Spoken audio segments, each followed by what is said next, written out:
నిబంధనలోని ఓబద్యా గ్రంథము 761వ page.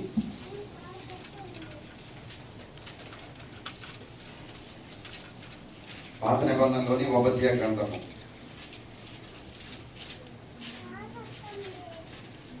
761 page. ఈ యొక్క గ్రంథంలో ఓబద్యా గ్రంథంలో ఒకటే అధ్యాయం ఉంటుంది, కానీ చాలా ప్రాముఖ్యమైన గ్రంథం ఇది. మొదటి నుంచి చదువుతున్నాను. ఓబద్యాకు కలిగిన దర్శనము. ఏదోమును గురించి ప్రభువుకు యెహోవా సెలవిచ్చినది. యెహోవా యొద్ద నుండి వచ్చిన సమాచారము మాకు వినబడెను. ఏదోము మీద యుద్ధము చేయదము లెండని జనులను రేపటికై దూత పంపబడి ఉన్నాడు. నేను అన్య జనుల్లో నిన్ను అల్పునిగా చేసి తిని, నీవు బహుగా తృణీకరింపబడుదు. అత్యున్నతమైన పర్వతముల మీద ఆసీనుడు అయి ఉండి కొండ సందులలో నివసించేవాడా, నన్ను కిందకి పడద్రోయగలవాడు ఎవడని అనుకునేవాడా, నీ హృదయపు గర్వము చేత నీవు మోసపోతివి. పక్షిరాజు గూడంత ఎత్తున నివాసము చేసుకొని నక్షత్రములలో నీవు దాన్ని కట్టినను, అచ్చట నుండి నేను నిన్ను క్రింద పడవైతును. ఇదే యెహోవా వాక్కు. దేవుడు చదవబడిన లేఖనాన్ని దీవించిన కాక చిన్నగా ప్రార్థన చేసుకున్నాం. హల్లెలూయా, హల్లెలూయా, హల్లెలూయా, హల్లెలూయా. స్తోత్రం, స్తోత్రం, స్తోత్రం, స్తోత్రం. ప్రభువా, నిన్న నేడు నిరంతరము ఏకరీతిగా ఉన్నవాడా, ఈ రాత్రికాల సమయంలో నైనా తండ్రి ప్రభా, ఈ విధంగా నైనా తండ్రి మేమందరము నీ నామంలో సమకూర్చబడి ఉన్నాము. ఖచ్చితంగా నీ యొక్క వాగ్దానాన్ని మా పట్ల నెరవేరుస్తామని మేము నమ్ముచున్నాం తండ్రి. ఎందుకంటే నీవు మాకు వాగ్దానం చేసావు, ఎక్కడైతే నీ నామంలో ఇద్దరు ముగ్గురు కూడి ఉంటారో వారి మధ్యన నేను ఉంటానని వాగ్దానం చేసావు. ఖచ్చితంగా నువ్వు ఎల్లప్పుడూ కూడా వాగ్దానాన్ని నెరవేర్చే దేవుడు అయి ఉన్నావు. మేమైతే ప్రభా అల్పులం, అయోగ్యులమై ఉన్నాము తండ్రి ప్రభా. ఈ భయంకరమైన దినాల్లో మమ్మల్ని ఇంకనూ సజీవులుగా నిలబెట్టుకుని నీ వాక్యం కొరకు మమ్మల్ని సాక్షులుగా నిలబెట్టి ఈ గడి వర్తమానము, ఈ సాయంకాలపు వర్తమానం కొరకు మమ్మల్ని నీ నామంలో సాక్షులుగా నిలబెట్టినందుకు నీకు వందనములు తెలియజేస్తున్నాం తండ్రి.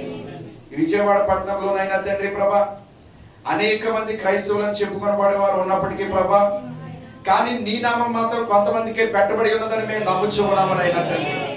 మేము చెప్పుకున్నంత మాత్రాన మేము క్రైస్తవులమని అనబడం కానీ, నీవు మమ్మల్ని పిలిచినప్పుడు మాత్రమే ప్రభా నాయన, ఆ ఆత్మ మాలోనికి దిగి వచ్చినప్పుడు మాత్రమే ప్రభా, ఆ శక్తి మాలోనికి వచ్చినప్పుడు మాత్రమే ప్రభా మేము క్రీస్తువులే మారుతామని మేము నమ్ముచున్నాము తండ్రి. నిజంగా ప్రభా, ఈ రాత్రికాల సమయంలో ప్రభా అటువంటి ధన్యతను మీరందరూ ప్రభా మీరు మా అందరికీ దయచేశారని మేము నమ్ముచున్నాం తండ్రి. గుడి వచ్చిన ప్రతి ఒక్కరిని దీవించండి. నిజంగా తండ్రి ప్రభా, ఎందు నిమిత్తం అయితే ప్రభా, ఎందుకంటే ఇది మా యొక్క తలంపులో లేదు కానీ నీ యొక్క తలంపై ఉన్నదని మేము నమ్ముచున్నాం తండ్రి. నిజంగా తండ్రి ఇక్కడ నిలబడుట అనేది అది కేవలం నీ కృప అని మేము నమ్ముచున్నాము తండ్రి. సమస్తమును తండ్రి ఆధీనంలోకి తీసుకోండి. ఈ గూడికి వ్యతిరేకంగా పనిచేస్తున్న ప్రతి దురాత్మ శక్తులను, ప్రతి చీకటి అంధకార శక్తులను ప్రభువైన యేసుక్రీస్తు యొక్క నామములో మీరే దూరపరచమని అడుగుచున్నాము తండ్రి. మీరే సహాయం చేయండి. వచ్చిన ప్రతి ఒక్కరిని దీవించి ఆశీర్వదించండి ప్రభా. నిలబడుచున్న నన్ను కూడా మరుగు చేసుకుని తండ్రి ప్రభా, నీ ఆత్మాభిషేకం కింద నిలబెట్టి ప్రభా నాయన. అవును తండ్రి ప్రభా, ఇది ఏ మనుష్యుడు కాదు కానీ తండ్రి, ఇది కేవలం నీవు మాత్రమే అని తండ్రి మేము చూడగలిగే గొప్ప కృపను దయచేయమని అడుగుచున్నాం తండ్రి. ఈ నామమును మహిమపరచుకోండి. మరొకసారి ప్రభు యేసుక్రీస్తు నామములో ఇచ్చిన ప్రార్థన అడిగి పెట్టుకుంటున్నాం తండ్రి. ఆమేన్. దయచేసి కూర్చోనండి.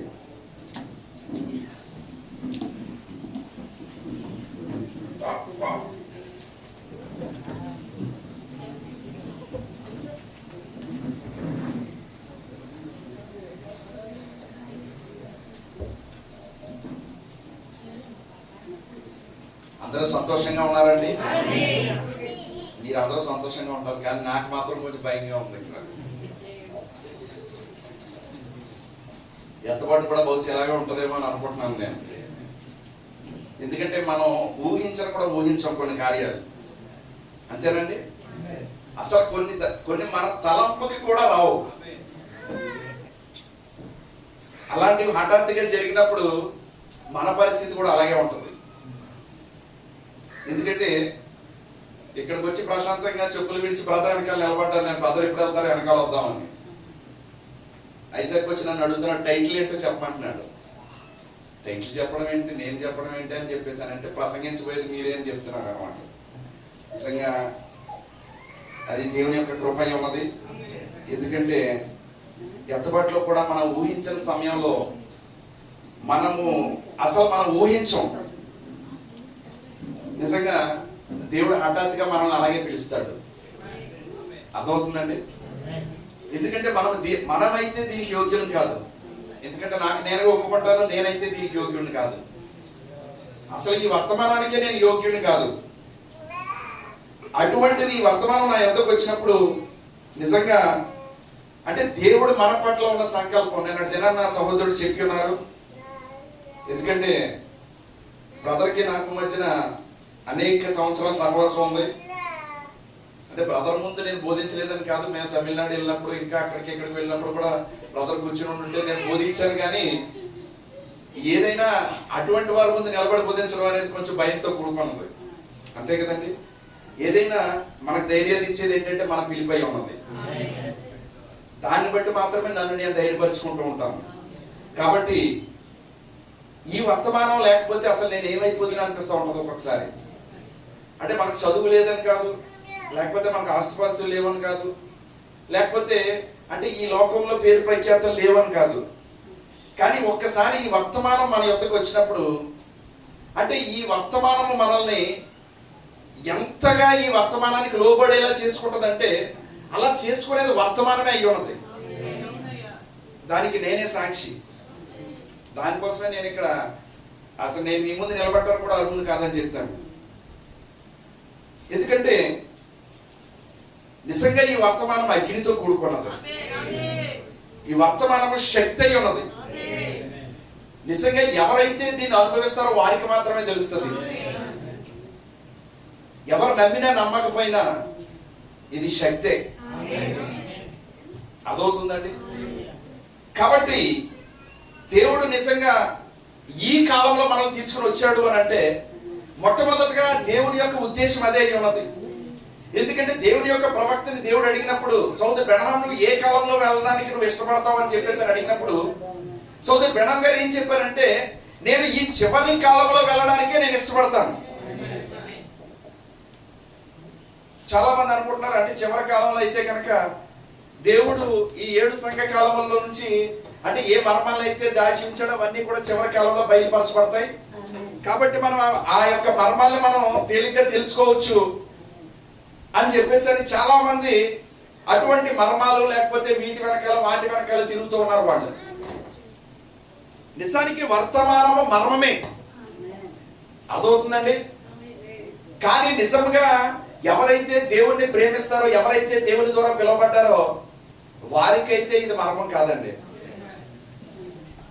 అందుకే దేవుని యొక్క ప్రవక్త ముద్రలు విప్పినప్పుడు కూడా ఈ 7 ముద్రలు విప్పినప్పుడు ఈ ముద్రలు ఎవరికి విప్పబడతాయంటే అది క్రీస్తుకి కాదు, సంఘానికి విప్పబడతాయని చెప్తున్నాడు ఆయన. అర్థమవుతుందండి? విప్పబడేది క్రీస్తుకి కాదు. ఎందుకంటే క్రీస్తే ఆ ముద్రలై ఉన్నాడు.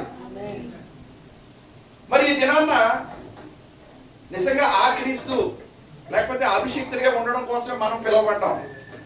ఈ కాలంలో దేవుడు ఆయన యొక్క భార్యగా లేకపోతే వధువుగా ఆయన మనల్ని ఎందుకు ఏర్పరచుకోవాలనుకుంటున్నాడంటే దేవుడు ఉద్దేశించిన ఆయన యొక్క సంకల్పము లేకపోతే ఆయన ప్రణాళికని ఈ చివరి కాలంలో మన ద్వారా దేవుడు నెరవేర్చాలనుకుంటున్నాడు. మరి అలాంటప్పుడు దేవుడు మన పట్ల ఎంత నమ్మకం ఉంచాడో ఒక్కసారి ఆలోచించాలి. అంతే కదండి? అంటే దేవుడు ఎంత నమ్మకం లేకపోతే సోదరుడు బ్రహ్మాం గారు నేను చివరి కాలంలో రావాలని ఆశించినప్పుడు ఆయన చివరి కాలంలో తీసుకొచ్చిన దేవుడు ఇప్పుడు మనం ప్రవక్త బ్రహ్మాం గారి కాలం దాటి 56 సంవత్సరాల ముందుకు వచ్చాం.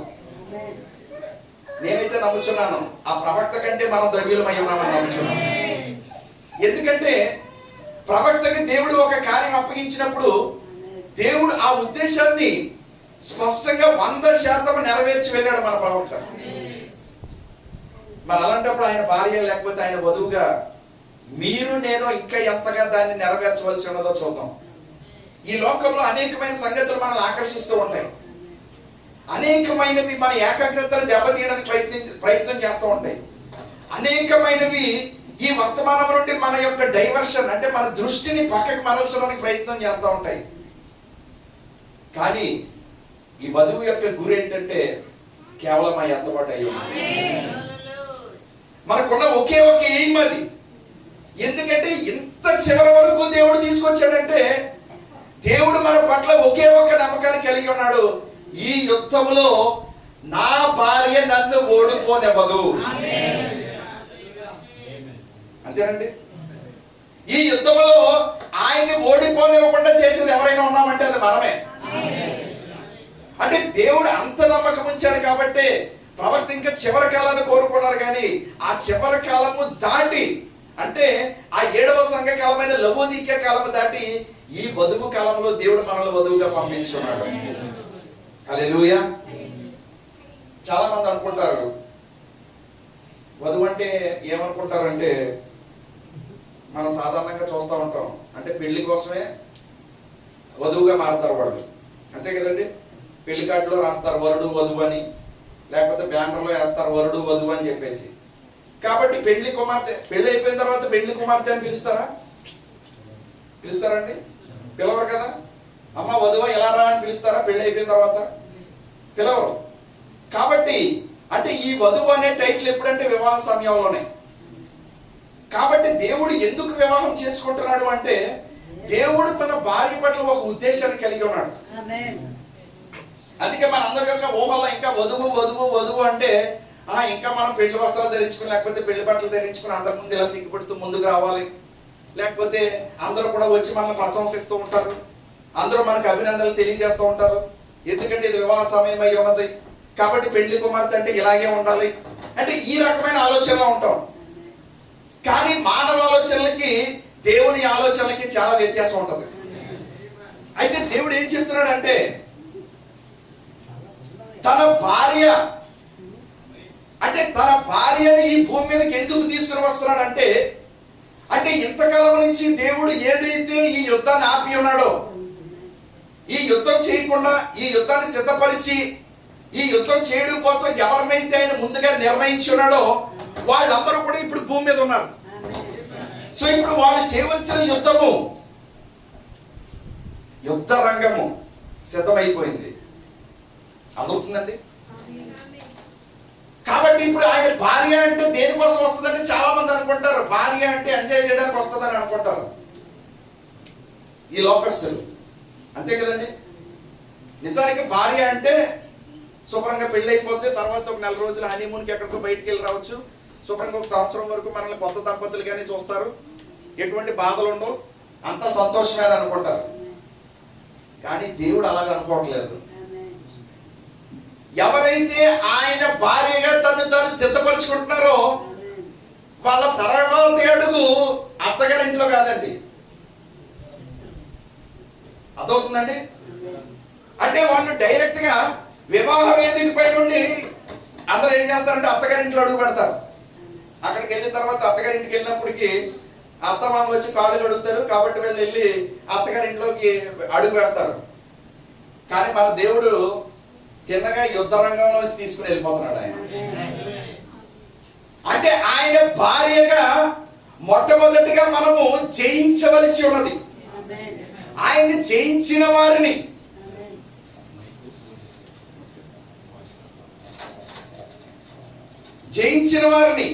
నేను జయించి ఉన్నట్లుగా నేను ఏ విధంగా అయితే తండ్రి సింహాసనం మీద కూర్చుని ఉన్నానో ఆ విధంగా జయించిన వారు నాతో పాటు నా సింహాసనం మీద కూర్చుంటారు అని సెలవిచ్చాడు.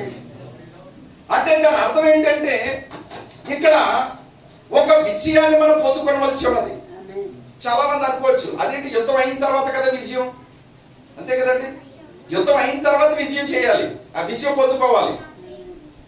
కానీ ఇక్కడ దేవుడు ఏం చేస్తున్నాడంటే నేరుగా మనల్ని యుద్ధంలోకి తీసుకుని వెళ్తున్నాడు. మళ్ళీ ఆయన చెప్తున్నాడు ఇది మామూలు యుద్ధం కాదు.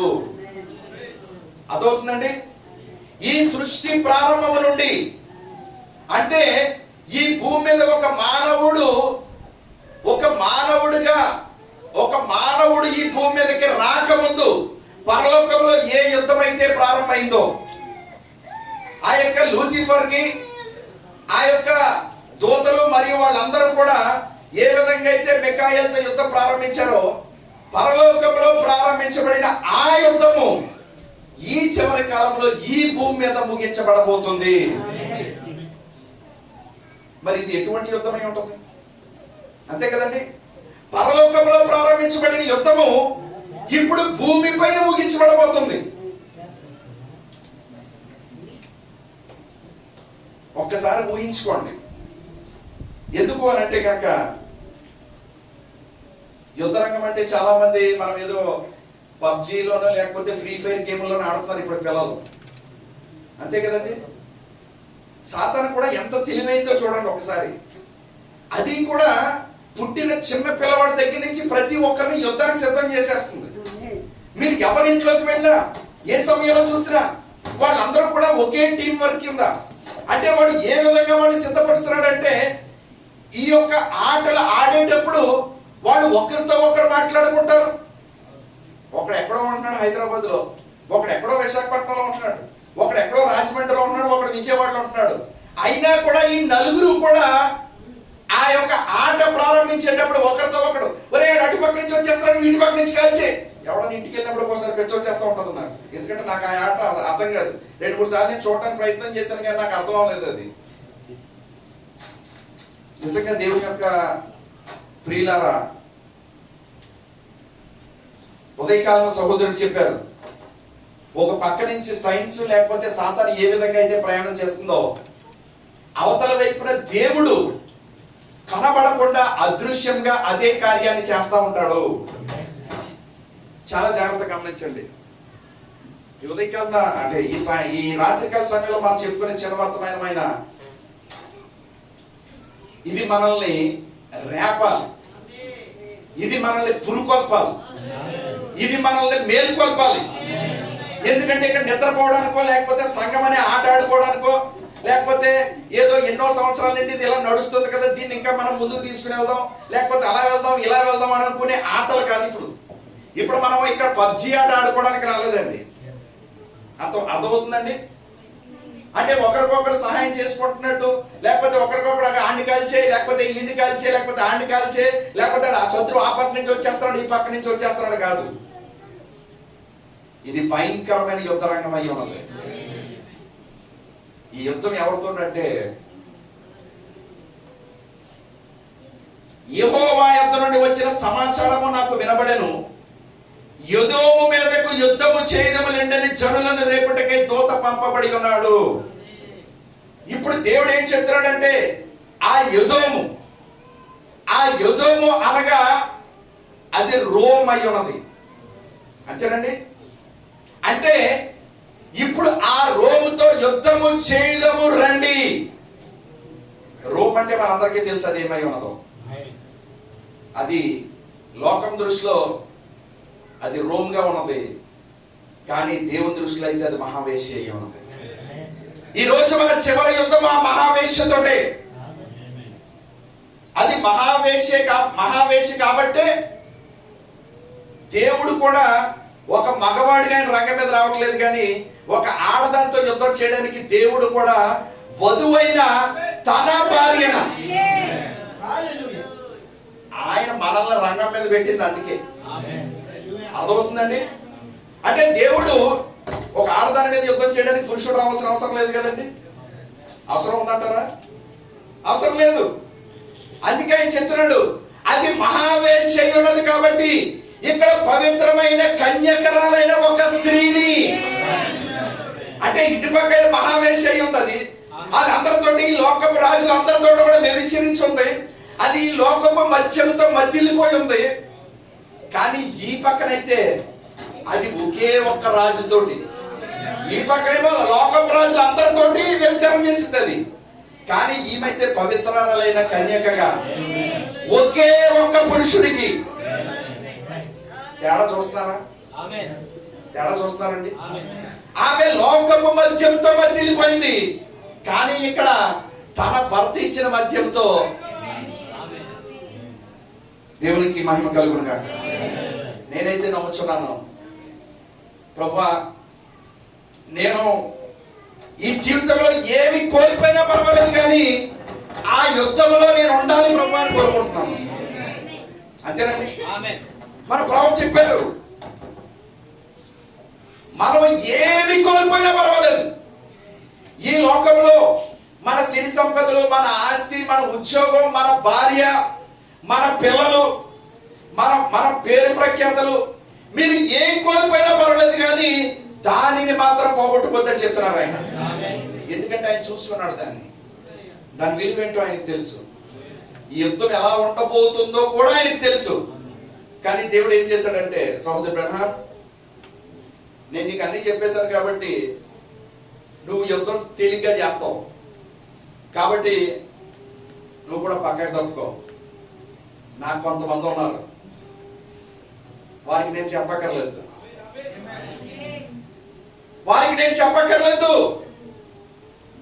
నేను నా నోట నుండి మాట పలుకక ముందే వాళ్ళు నా మనసును గ్రహించగలరు. అదే భార్య అయి ఉన్నది. అర్థమవుతుందండి? నిజానికి భార్య అంటే ఏంటంటే, తన భర్త మనస్సును ఎరిగి, తన భర్తకి ఏమి ఇష్టమో, లేకపోతే తన భర్త ఏం తినాలని కోరుకుంటున్నాడో, ఎలా ఉండాలని కోరుకుంటున్నాడో ఆయన చెప్పకుండానే తన భర్త ఉద్యోగం నుండి ఇంటికి వచ్చే సమయానికి ఆమె ఆ కూర వండేస్తుంది, అటువంటి బట్టలు ధరించుకొని ఉంటది.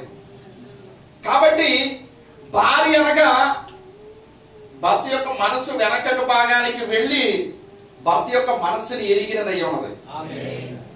అందుకే ఆయన చెప్పాడు, సహోదరు బ్రహ్మాన్, నేనైతే నీకు పైకి తీసుకెళ్ళి అన్ని చెప్పాల్సి వచ్చింది, కానీ అక్కడ నిలబడింది నా భార్య. ఆమెకు నేను ఏం చెప్పాల్సిన అవసరం లేదు, ఎందుకంటే నా మనసు ఆమె మనసు ఒకటై ఉన్నది. అదే క్రీస్తు యొక్క మనసు అయి ఉన్నది. హల్లెలూయా.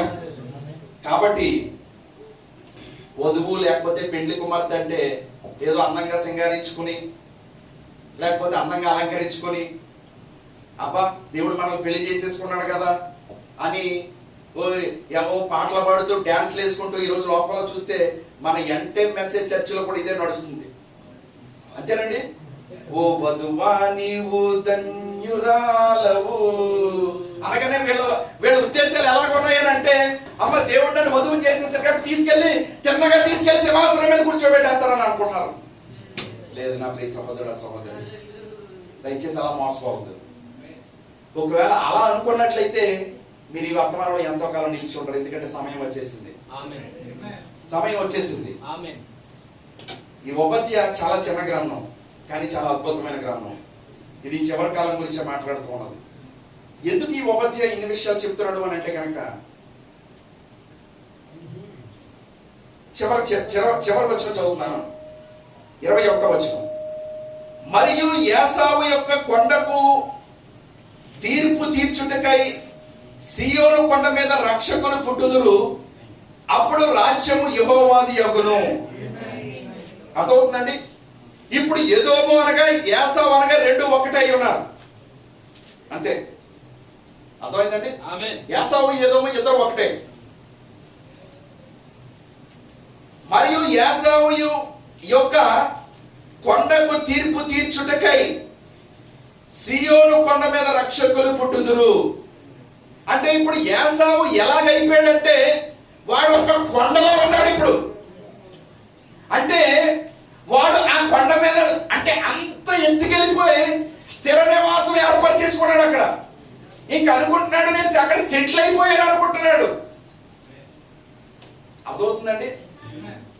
ఈరోజు రోమన్ క్యాథలిక్ ఏమనుకుంటుందంటే, అయిపోయింది, ప్రపంచం అంతా కూడా నేను వ్యాప్తి చెందేశాను, ప్రపంచం అంతా నా గుప్పెట్లో ఉంది, ప్రతి దేశాధినేత నా గుప్పెట్లో ఉన్నాడు, ప్రతి దేశము నా గుప్పెట్లో ఉంది, ప్రతి బ్యాంకు నా గుప్పెట్లో ఉంది, ప్రతి ప్రభుత్వం నా గుప్పెట్లో ఉంది, మొత్తం అంతా నేనే ఆక్రమించేశాను, అన్నిటికీ పైగా నేనే ఉన్నాను అని అనుకుంటున్నాడు వాడు.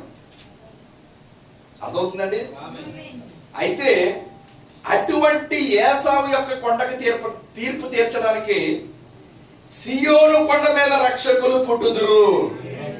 ఇప్పుడు రక్షకులు రావాలంటండి. రక్షకుడు కాదు, రక్షకుడు వచ్చేసాడు, ఆయన పని పూర్తి చేసేసాడు, వెళ్ళిపోయాడు. ఇప్పుడు ఇక్కడ రక్షకులు కావాలి. చెప్దామా? ఎవరు వాళ్ళు? ఏమో ఎవరు, అంతే కదండి. ఎవరు వాళ్ళు?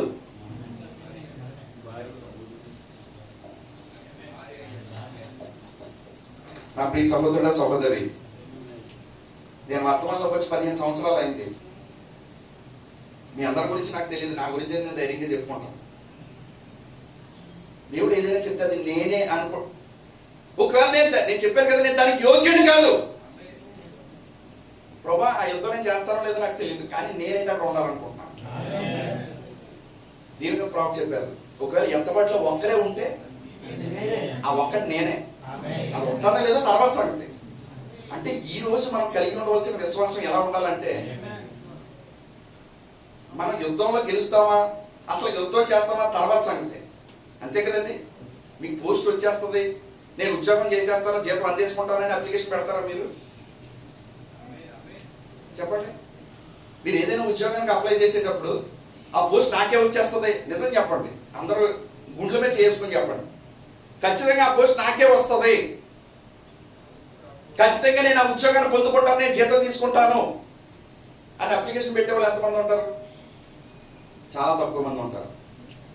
ఒక 500 పోస్టులకి ఒక 5 లక్షల మంది అప్లై చేశారనుకోండి, అందులో ఒక 50 మందికి మాత్రమే నమ్మకం ఉంటుంది. 500 పోస్టులు ఉన్నా 50 మందికి మాత్రమే నమ్మకం ఉంటుంది, ఖచ్చితంగా నేను ఈ పోస్ట్ కొట్టగలను. ఎంతమంది అప్లై చేశారన్నా చూసుకోడాడు. ఆడు 5 లక్షలు కాదు 10 లక్షలు అప్లై చేసుకున్నాడు, కానీ అవసరం ఆడి గురి ఏంటంటే ఆ పోస్ట్ కొట్టాలంతే. అదవుతుందండి. వాడి గురి ఏంటంటే ఆ పోస్ట్ కొట్టాలంతే. నా ప్రియ సహోదరి సహోదరులారా, సమయం అయిపోయింది. బ్రదర్ చెప్పారు నిన్న, ఇక సమయం లేదు, ఇక సమయం లేదు. ముద్రలు విప్పబడిన తర్వాత ఇక సమయం లేదు. మనకు అర్థమైనా అర్థం అవ్వకపోయినా పర్వాలేదు. అర్థమవుతుందండి. మనకు అర్థమైనా అర్థం అవ్వకపోయినా పర్వాలేదు, ఎందుకంటే దాన్ని అర్థం చేసేవాడు దేవుడే. కానీ ఆయనకి ఎటువంటి వారు కావాలంటే, అక్కడ దేవుడు ఆ మొదటి నిర్గమనంలో 20 లక్షల మంది బయటికి పిలిచేటప్పుడు ఆ 20 లక్షల మందిలోనే ఆ 20 లక్షల మందితోటే అక్కడ ఇద్దరు నడుస్తూ ఉన్నారు. వాళ్ళు కూడా ప్రతిరోజు అదే మన్నాన్ని తింటున్నారు, అదే అగ్నిస్తంభం వెనకాల నడుస్తున్నారు, అదే మేఘస్తంభం కింద నడుస్తున్నారు, అదే మోషే ప్రవక్త చెప్పిందని వింటున్నారు. అన్ని వీళ్ళ చేసిన దాన్నే వాళ్ళు చేస్తున్నారు. కానీ వాళ్ళకే వెనక్కి ఉన్న తేడా ఏంటంటే, ఇంగ్లీష్ బైబిల్లో చెప్పబడుతుంది, they have a different spirit. వాళ్ళు వేరే ఆత్మను కలిగి ఉన్నారు. అంటే 20 లక్షల మంది ఏ ఆత్మను అయితే కలిగి ఉన్నారో, 20 లక్షల మందితో పాటు వీళ్ళు నడుస్తున్నా, వీళ్ళు అదే ఆహారం తింటున్నా, వీళ్ళు వాళ్ళతోనే పడుకుంటున్నా, అదే అగ్నిస్తంభం కింద ఉన్నా, అదే మేఘస్తంభం కింద ఉన్నా, వీళ్ళైతే వేరే ఆత్మను కలిగి ఉన్నారు. ఎందుకంటే వీళ్ళ గురి ఆ వాగ్దాన దేశంలో ప్రవేశించడం. ఎందుకంటే దేవుడికి అటువంటి వారే కావాలి. తర్వాత సంగతి దేవుడు వారిని ఎలా తీసుకెళ్ళాడని. కానీ మన విశ్వాసం ఏ విధంగా ఉండాలి అని అంటే కనుక, ప్రభా ఆ ఒక్కడు నేనైతే, ఒకవేళ నువ్వు ఒక్కడనే పిలిచినట్లయితే ఆ ఒక్కడు నన్నే పిలవాలి ప్రభా. ఎందుకంటే this is the perfect faith. 7 సంఘకాలాల్లో దేవుడు మన విశ్వాసం ద్వారా కార్యం చేశాడు. కానీ ఎప్పుడైతే ముద్రలు విప్పబడ్డాయో, he is working with the perfect faith. అంటే విశ్వాసము కూడా పరిపూర్ణమైపోయింది ఇప్పుడు. అంటే మనం విశ్వాసం పరిపూర్ణం అవ్వడం అంటే, మనము విశ్వాసము ద్వారా అదృశ్యమైన వాటిని నిదానించి చూచుచున్నాము. అసలు విశ్వాసం ఏంటి? అసలు విశ్వాసం ఏంటంటే, అక్కడ లేని వాటిని ఉన్నట్టుగా చూస్తున్నాం. మనం అదృశ్యమైన వాటిని నిదానించి చూచుచున్నాము. నిజంగా అక్కడ ఏమీ లేదు, కానీ అక్కడ నాకు ఒక రింగు, అక్కడ కెమెరా కనపడుతుంది, ఆ సెల్ ఫోన్ కనపడుతుంది. అంటే దాని అర్థం ఏంటి? అంటే అక్కడ ఏదైతే లేదో దాన్ని నేను విశ్వాసము ద్వారా చూడగలుగుతున్నాను. అదే విశ్వాసమై ఉన్నది. మరి ఈ విశ్వాసాన్ని దాటి మనము ఒక పరిపూర్ణమైన విశ్వాసం యొక్క కాలానికి వచ్చేసాం. దేవుని ప్రవక్త చెప్తున్నారు, పరిపూర్ణ విశ్వాసం ఏంటంటే మనం ఇది చూడటం కాదు, ఇప్పుడు దాన్ని తాకుతున్నామని చెప్తున్నారు. అంతేనండి. ఇప్పుడు దాకా మనం చూడగలిగామంతే, కానీ ఇప్పుడు విశ్వాసము పర్ఫెక్ట్ అయిపోయింది. అంటే ఈ పరిపూర్ణమైన విశ్వాసం కాలంలో మనము ఎత్తబాటుని చూడటం కాదంటే ఎత్తబాటుని తాకుతున్నామంట. ఏం చేస్తున్నామండి? ఏం చేస్తున్నాం? ఎత్తబాటుని తాకుతున్నాం మనం. అంటే ఇప్పుడు నువ్వు ఎత్తబడ్డ ఏంటో నువ్వు చూడగలవు, ఊహించి చెప్పడం కాదండి. అర్థమవుతుందండి? ఎత్తబడ్డ అంటే ఇది, లేకపోతే ఎత్తబడ్డ అంటే అది, లేకపోతే ఉరుములు అంటే ఇవి, లేకపోతే ముద్రలు అంటే ఇవి, లేకపోతే అదిగో సంఘకాలు అంటే ఇవి, లేకపోతే అవంటే ఇవి, ఇవన్నీ చెప్పుకునే కాలం అయిపోయింది. ఎందుకంటే విశ్వాసము ద్వారా కొన్ని అదృశ్యమైన వాటిని కూడా మనం చూసి ఉన్నాం, ఆ మర్మాలన్నీ కూడా మనం చూసి ఉన్నాం. కానీ ఇది మర్మాలని చూసే కాలం కాదు, కానీ ఇప్పుడు మనం తాకుచున్న కాలం ఇది. అంటే నువ్వు ఎప్పుడైతే దాన్ని తాకుచున్నావో, అంటే ఆ పరిపూర్ణ విశ్వాసం ద్వారా ఎప్పుడైతే దాన్ని తాకగలుగుతున్నావో, దాని అర్థం ఏంటంటే ఆ పరిపూర్ణమైన విశ్వాసం మనల్ని పరిపూర్ణులుగా చేస్తుంది. హల్లెలూయా. ఎందుకంటే ఇది నిజమైన యుద్ధ రంగం అయి ఉన్నది. ఇది ఏదో ఫ్రీ ఫైర్ గేమ్ లాగా, పబ్జి గేమ్ లాగా ఉత్తుత్తి గేమ్లు కాదండి. ఇది అర్థమవుతుందండి? ఏమంటాం మనం? ఉత్తుత్తి గేమ్ అది. కొద్దిసేపు ఆడుకుంటారు, అని చిరాకు వచ్చిందనుకో ఫోన్ పక్కన పడేస్తారు. లేకపోతే నలుగురు ఆడుతూ ఉంటారు, ఒకడికి ఏమన్నా ఫోన్ కాల్ వచ్చింది అనుకోండి, ఆడు విడిచి వెళ్ళిపోతాడు. ఈ యుద్ధ రంగంలో అలా కుదరదు. ఒక్కసారి ఇందులో ప్రవేశించే ముందు ఆలోచించుకుని దిగాలి ఒకసారి. అదవుతుందండి. ఎందుకు అనంటే కనుక ఇక్కడ లోపలికి అడుగు పెట్టేది ఎవరంటే రక్షకులై ఉన్నారు. ఎవరు వాళ్ళు? రక్షకులై ఉన్నారు. ఏ కొండ మీద అయితే వాడు కూర్చుని నేను ఇంక అంతా స్థిరపడిపోయాను, లేకపోతే నేను అంతా స్థాపించేసుకున్నాను, ఇంక నా రాజ్యాన్ని ఇంక నేను పొందేసుకున్నాను అని అనుకుంటున్నాడు, ఇప్పుడు అటువంటి వాడిని ఢీ కొట్టడానికి వేళ కొట్టవలసి వస్తుంది. నా ప్రియ సహోదరి సహోదరులారా, దేవుడు మన కన్నులు తెరచును గాక. లోకం దృష్టిలో వాడు పోపు అయి ఉన్నాడు, కానీ ఒక వర్తమానము ద్వారా మనం ఏం చూడగలుగుతున్నాం అంటాడు? క్రీస్తు విరోధం మనం చూడగలుగుతున్నాం. ఈరోజు నేను మిమ్మల్ని అడుగుతాను, ఇగో పోపు ఇలా చేశాడు, లేకపోతే పోపు ఇలా చేశాడు అని లోకం చెప్పుకుంటది. అదిగో ఆ రష్యా యుక్రెయిన్ మధ్యన యుద్ధం జరుగుతున్నప్పుడు అదిగో పోపు రష్యాకి విన్నవించాడు, అదిగో నువ్వు ఆ యుద్ధం చేయకూడదు, దాన్ని ఆపేయాలి, దానివల్ల ఎంతో మంది చనిపోతున్నారు అని రష్యాకి విన్నవించుకున్నాడు. అంటే లోకం చదువుతుంది అలాగా, పోపు ఇలా చేశాడు, పోపు అలా చేశాడని. కానీ ఒక వర్తమాన విశ్వాసిగా నేనైతే వాడిని క్రీస్తు విరోధిగానే చూస్తాను. దేవుని ప్రవక్త చెప్తున్నారు, మొట్టమొదటిగా దేవుడు దీన్ని బాటిల్ అని చెప్తాడు అంటాడు. అర్థమవుతుందండి? మొట్టమొదటిగా దేవుడు దీన్ని బాటిల్ అని చెప్తాడంట. కొద్ది దినాలు లేకపోతే కొన్ని సంవత్సరాలు గడిచిపోయిన తర్వాత ఇది బాటిల్ కాదు పుస్తకం అని చెప్తాడంట. అప్పుడు మనం అనుకుంటాం, అదేంటి అక్కడ బాటిల్ అని చెప్పాడు కదా, మరి ఏంటి ఎక్కడికి వచ్చిన తర్వాత మళ్ళీ ఇది దీని పుస్తకం అని చెప్తున్నాడు? హల్లెలూయా. దేవుడు ఎల్లప్పుడూ కూడా అంతే. నిజానికి ఇది బాటిలే, కానీ ఇది కొన్ని సంవత్సరాల తర్వాత ఇది ఏ రూపంలోనికి వెళ్ళిపోబోతుందో దాన్ని చూడగలిగిన వాడు మాత్రమే ప్రవక్త అయి ఉన్నాడు. అంతేనండి? ఎందుకంటే మొట్టమొదటిగా వాడు పోపే, కానీ ఎప్పుడైతే ఈ రోజైతే వాడు అబద్ధ ప్రవక్తగా ఉన్నాడు, కానీ ఎప్పుడైతే ఈ వధువు ఇక్కడ భూమి మీద తీసివేయబడుతుందో వాడు పరిపూర్ణంగా అపవాదిగా లేకపోతే క్రీస్తు విరోధిగా మారిపోతాడు వాడు. అంటే వాడి చివరి గమ్యం ఏంటి అని అంటే కనుక క్రీస్తు విరోధి అయి ఉన్నాడు.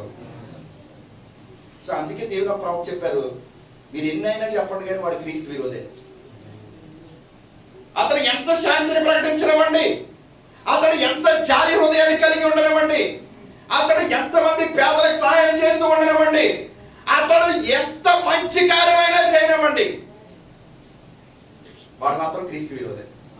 ఎందుకంటే వాడి యొక్క అంతిమ గమ్యము లేకపోతే వాడి ముగింపు అదే. హల్లెలూయా. ఒక పక్షిరాజులుగా మనం చూడగలిగేది అదే. అదవుతుందండి.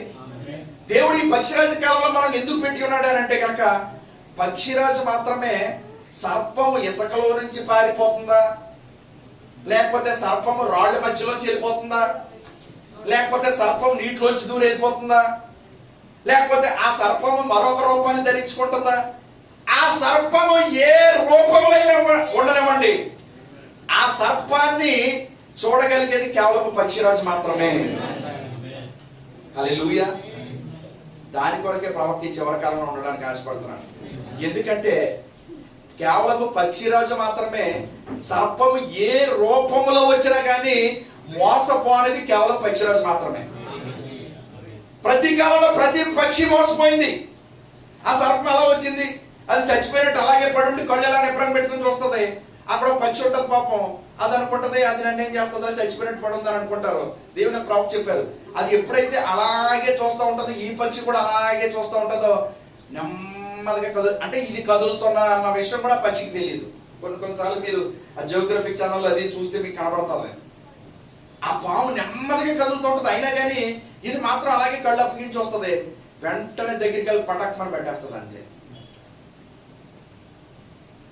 కానీ కేవలం పక్షిరాజుకి మాత్రమే తెలుసు అది ఏ రూపంలో ఉందో. అందుకే ఉదయకాలం మనం చూసాం, ఈ సైన్స్ లేకపోతే ఈ ప్రపంచము లేకపోతే ఈ సంఘము ఏ విధంగా అయితే ఇటు పక్కన నడుస్తూ ఉందో,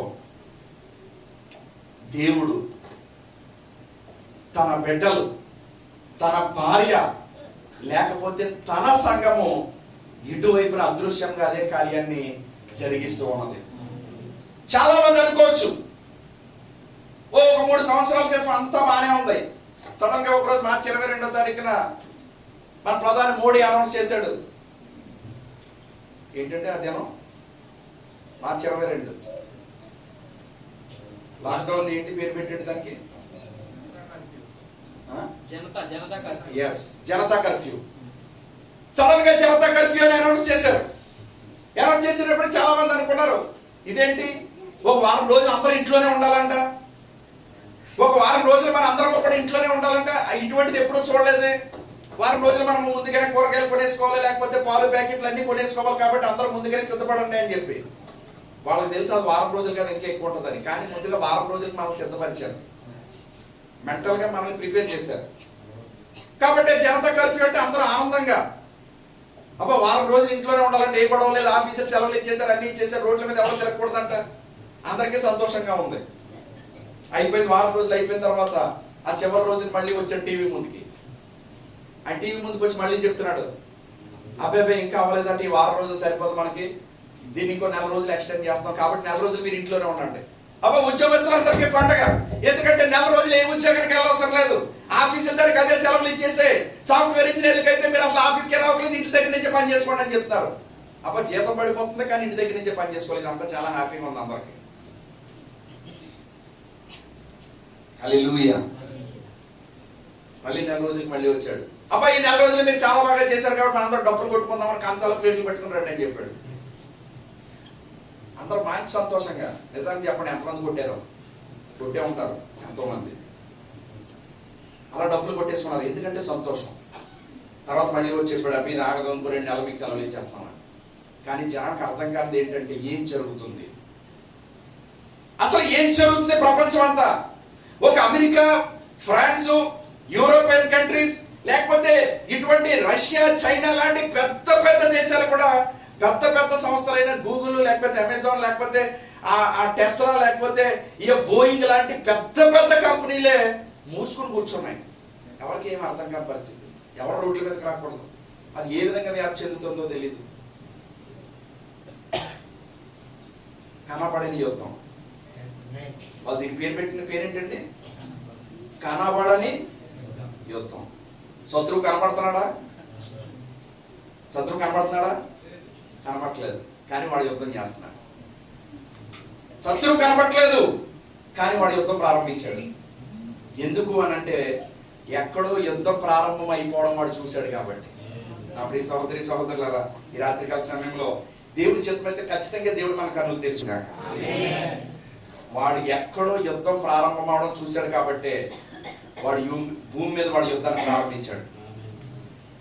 చాలా మంది అనుకుంటున్నారు ఏంటి ఏం జరుగుతుందో ఎవరికి తెలియదు. ప్రతి దేశాధినేత అదిగో మేము పలానా దాన్ని ఆపడానికి ఎలా చేస్తాం, మేము ఆపడానికి ఎలా చేస్తాం, లేకపోతే అదిగో ఆ మీటింగ్ పెడతాం, ఈ మీటింగ్ పెడతాం, లేకపోతే అలా చేస్తాం, ఇలా చేస్తాం అని చెప్పి. సరే దాన్ని ఆపడానికి ఏదో చేస్తున్నారు, ఈలోపు ఏదో తగ్గింది, లేకపోతే అలా అయిందని అనుకున్నారు. ఈలోపు మరొక బాంబు లాంటి వార్త ఏంటంటే లేదు లేదు అది రూపం మార్చేసుకుంది, అది మ్యూటేషన్ చేంజ్ అయిపోయింది, అది తన స్ట్రెయిన్ చేంజ్ చేసేసుకుంది అని చెప్తున్నారు. మళ్ళీ అర్థం కాలేదు ఎవరికి. ఏంటి దానికి అది ఎవరో ఒక మానవుడికి తయారు చేసిన వైరస్ అది. ఏ విధంగా తన జ్ఞానము ద్వారా తన రూపం మార్చుకుంటుంది అది. నా ప్రియ సహోదరి సహోదరులారా, లోకానికి కరోనా అది. నిజానికి కరోనా అంటే అర్థం ఏంటంటే క్రౌనింగ్ అని అర్థం. కరోనా అంటే అర్థం ఏంటంటే క్రౌనింగ్ అని అర్థం, అంటే కిరీటం పెట్టబడుట. హల్లెలూయా. నా ప్రియ సహోదరి సహోదరులారా, ఎంత చివరి కాలంలో ఉన్నామంటే కరోనా వచ్చి వెళ్ళిపోయింది.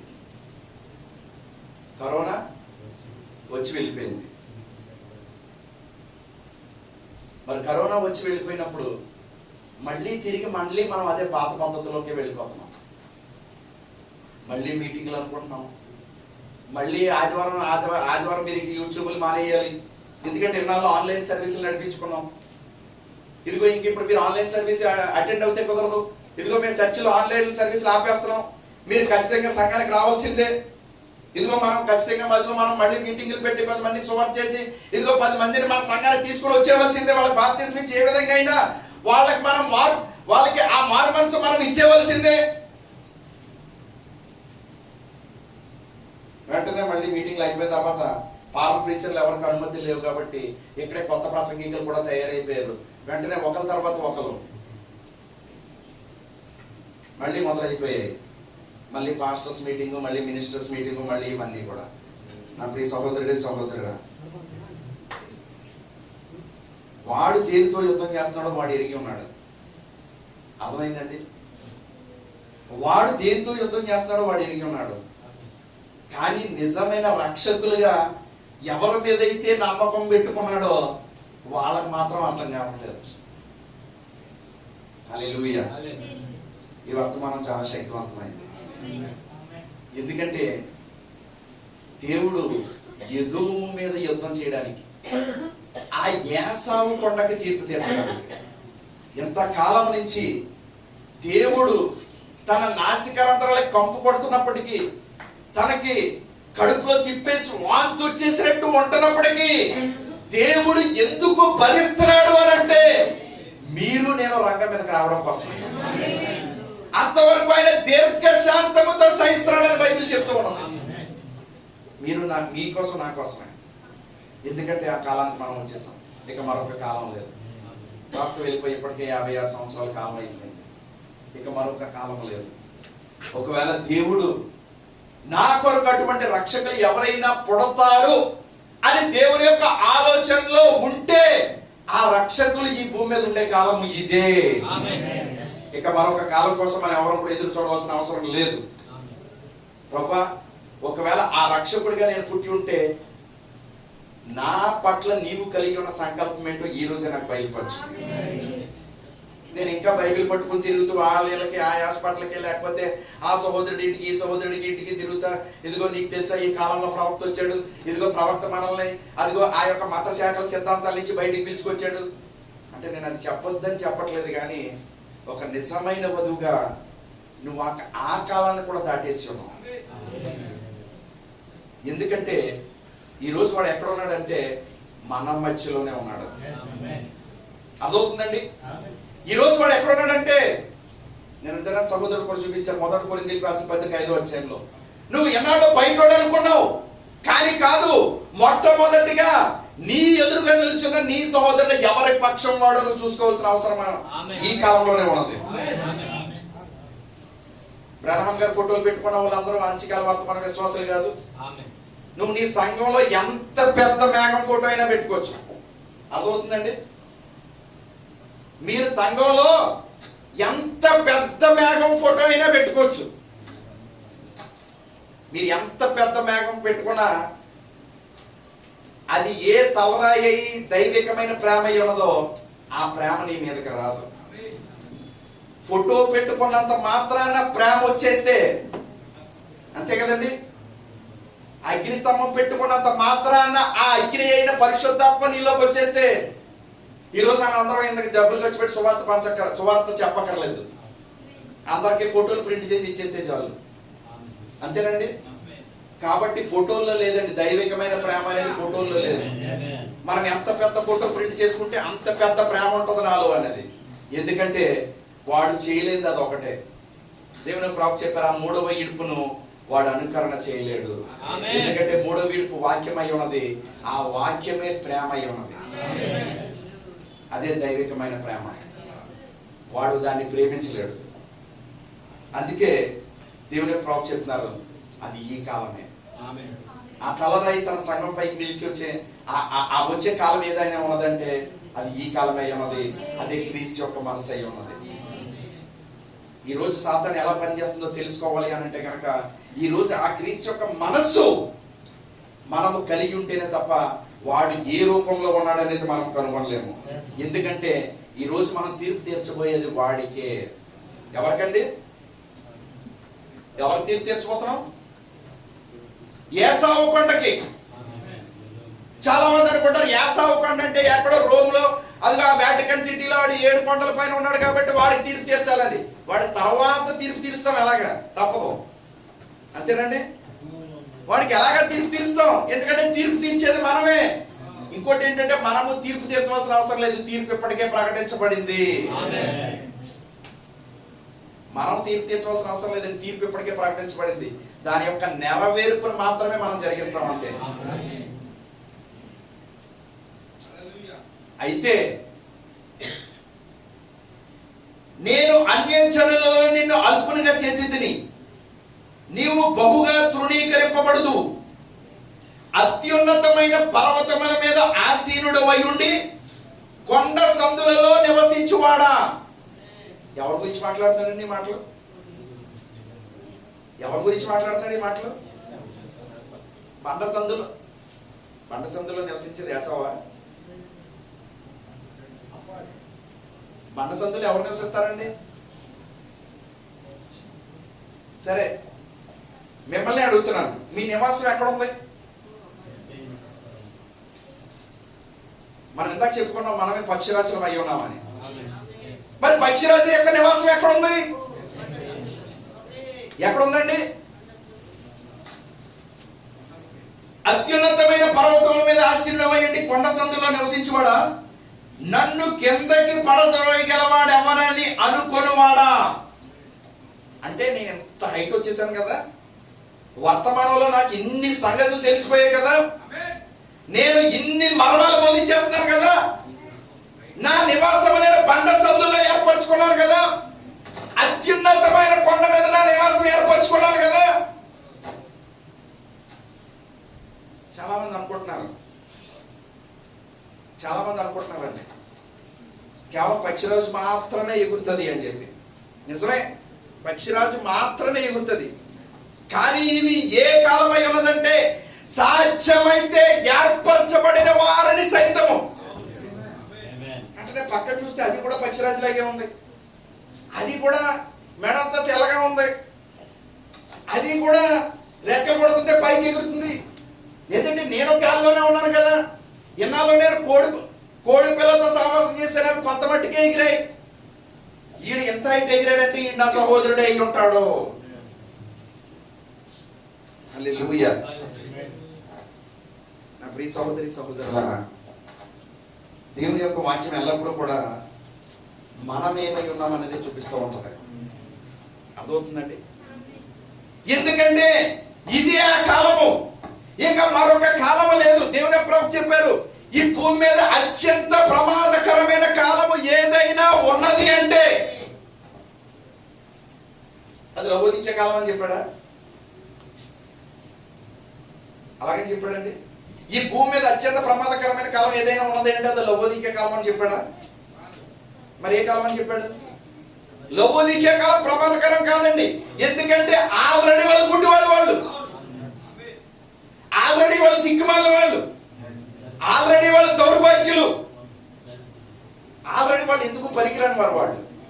అందుకే దేవుడు వారిని విడిచి వచ్చి సంఘానికి బయట నిలబడ్డాడు. ఇప్పుడు అయితే ఈ అత్యంత ప్రమాదకరమైన కాలంలో 63 మార్చి 17వ సాయంత్రం ఆయన జెఫర్సన్ విల్ బ్రహ్మ్ టాబర్నకల్కి వచ్చి దేవుడు తనను తాను సామాన్యతలో మరుగు చేసుకుని దాంట్లోనే బయలుపరుచుకున్నాడు అనే వర్తమానం ఎప్పుడైతే 9:30-10 గంటల మధ్యలో ముగిసిందో వెంటనే ఆడి ఇంటికి వెళ్ళి ఆడు సూటు బూటు కోటు అన్ని పక్కన పెట్టేశాడు. ఇప్పుడు అయ్యి బాబోయ్, నేను ఎంతకాలం సూటు బూటు వేసుకుంటానని నన్ను నమ్ముతారనుకున్నాను. కాబట్టి ఇప్పుడు ఏం చేయాలంటే మనము కూడా ఒక 4 చిరిగిపోయిన ప్యాంట్లు, ఇస్త్రీ లేని చొక్కాలు, అవాయి చెప్పులు, ఒక సంకలో ఒక జోలి సంచి ఇలా తగిలించుకుని వెళ్తేనే తప్ప మనల్ని ఎవడో నమ్మడన్నమాట. ఎందుకంటే దేవుడు సామాన్యతలో మరుగు చేసుకుని వచ్చేసాడని చెప్పాడు ఆయన. కాబట్టి ఖచ్చితంగా మనం ఇలా చెప్తే నమ్మదు. కాబట్టి ఈ రోజు మనం మోసగించాలంటే కనుక ఈ రూపంలోనే రావాలని చెప్పేసాడు అనుకున్నాడు తెంగరోడు. హల్లెలూయా. నా ప్రియ సహోదరుడా సహోదరి, సాతాను ఎప్పుడు కూడా తెంగరోడే. వాడు అనుకుంటాడు వాడు తెలివైన వాడు అని. అదవుతుందండి. వాడు అనుకుంటాడు ఆడు ఇసుకలో దూరేస్తా అనుకుంటాడు, అమ్మా నేను ఎవరికి కనపడ్డా అనుకుంటాడు. నిజానికి ఎవరికి కనపడ్డాడు. కానీ అక్కడ 2 కళ్ళు ఉన్నాయి. ఆ 2 కళ్ళు మాత్రం వాడి ఇసుకలో ఎంత లోతుకెళ్ళినా చూడగలవు. అవి వాడి నీటిలో ఎంత లోతుకెళ్ళినా చూడగలవు. వాడు ఆ రాళ్ళ మధ్యలో ఎలా దూరినా కానీ చూడగలవు. అవి వాటి చూపే చాలా వాడి అయినది. వాడు ఏ రూపంలో ఉన్నా కానీ అది పసిగట్టేస్తుంది. అందుకే దేవుడు ఈ చివరి కాలంలో అటువంటి పక్షిరాజుల కోసం ఎదురు చూస్తున్నాడు ఆయన. అందుకే ఆ తల్లి పక్షిరాజుని తీసుకుని వచ్చాడు ఆయన. అర్థమవుతుందండి. ఎందుకు అని అంటే కనుక ఈరోజు ఆ యుద్ధం పక్షిరాజులతోటే, నకిలీ పక్షిరాజులతోటే. ఏ పక్షిరాజులు? నకిలీ పక్షిరాజులు. ఎందుకంటే ఇప్పుడు నకిలీ, ఎందుకంటే ఆల్రెడీ ప్రవక్త చెప్పారు ఇప్పుడు మనం పక్షిరాజులమై ఉన్నాం, పక్షిరాజులుగానే యుద్ధం చేయబోతున్నాం అని. ఇప్పుడు వాడు కూడా పక్షిరాజు డ్రెస్ మార్చేసాడు, పక్షిరాజు రూపంలో వచ్చేసాడు. ఇప్పుడు వాడు కూడా ఎక్కడో నేర్చుకున్నాడు. వాడు కూడా మర్మాలు చెప్పేస్తున్నాడు. వాడు కూడా మొత్తం అదిగో ఆదికాండం నుంచి ప్రకటన గ్రంథం వరకు దేవుడు ఏదైతే చెప్పాడో, దేవుడు అలా చెప్పాడు, దేవుడు ఇలా చెప్పాడు, దేవుడు ఇలా చెప్పాడు, ఇవన్నీ చెప్పేస్తుంటే అయ్యి బాబా ఇది కూడా నిజమే చెప్పేసాను మనం అనుకుంటున్నాం. కానీ వాడు చేయలేదు ఒకే ఒక్కటే. అదేంటి అని అంటే, నిన్ను అన్య జనులలో నిన్ను అల్పునిగా చేసి తిని నీవు బహుగా తృణీకరింపబడదు. హల్లెలూయా. దేవుని నామానికి మహిమ కలుగును గాక. వాడు చాలా తెలివైన వాడు. అందుకే ఈ చివరి కాలంలో వాడు కూడా భయంకరమైన యుద్ధం చేస్తున్నాడు. కానీ అర్థం కానిది ఎవరికైనా ఉన్నది అంటే అది మనకే. కానీ నిజమైన ఏర్పాట్లో ఉన్న వారికి ఖచ్చితంగా వాడు ఏ రూపంలో పనిచేస్తూ ఉన్నాడు అనేది ఖచ్చితంగా దేవుడు బయలుపరుస్తాడు. అందుకే నేను చెప్పాను ఇందాక, ఈ లోకంలో ఆ కరోనా వచ్చి వెళ్ళిపోయిన తర్వాత కూడా మళ్ళీ తిరిగి అదే మోస పద్ధతిలోకి వెళ్ళిపోతున్నాం మనం. మోస పద్ధతి అంటే ఏంటో తెలుసా అండి? మోస పద్ధతి అంటే ఏంటో తెలుసా? అలవాటు పడిపోయింది. దానికి అలవాటు పడిపోయాం మనం. ఆదివారం చర్చికి రావాలి, నెలకోసారి కమ్యూనియన్ తీసుకోవాలి, లేకపోతే సంఘంలో 3 పాటలు పాడాలి. ఇవన్నిటికీ అలవాటు పడిపోయాం మనం. నా ప్రియ సహోదరుడే సహోదరి, ఇది యుద్ధ రంగం అయ్యి ఉన్నది. వాడికి అర్థమైంది. ఎందుకు అని అంటే కనుక వాడు తన రూపాన్ని మార్చుకుంటున్నాడు. నేను మిమ్మల్ని ప్రశ్న అడుగుతున్నాను, అసలు ఎవరికైనా తెలుసా ఈ లోకంలో శాస్త్రజ్ఞులు అని పిలువబడే వారికి, శాస్త్రజ్ఞులు అని చెప్పుకునే వారికి, ఇప్పుడు సైన్స్ లో మేము ఎంతగా పురోగమనం చెందాము, ఇదిగో మేము ఇన్ని ఆవిష్కరణలు చేశాము, అంగారక గ్రహం మీదకి ఇదిగో మేము ఆ రోదసి ఆ యొక్క రోవర్స్ ను పంపించేస్తున్నాం, ఆ యొక్క ప్లూటో గ్రహం మీద పంపించేస్తున్నాం, లేకపోతే చంద్రమండలం మీద పంపించేస్తాం అని చెప్పుకునే వాళ్ళు.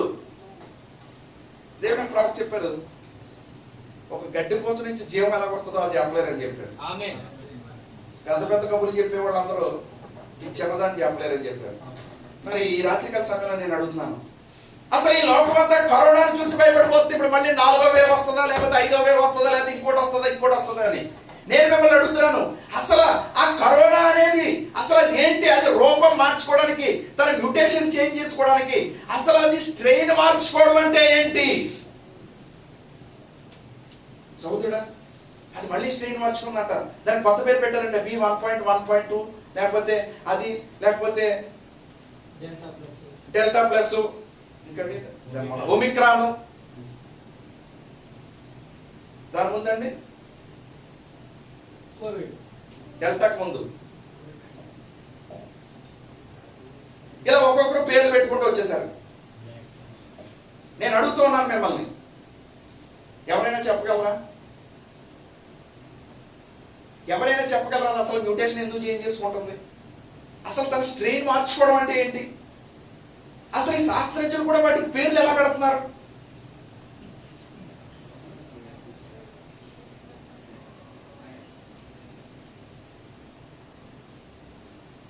అదే ఊరికే జరగలేదు సహోదరుడా, ఒకటి జరిగిపోయింది. దేవుడు ఒక కార్యం చేసేసాడు ఆల్రెడీ.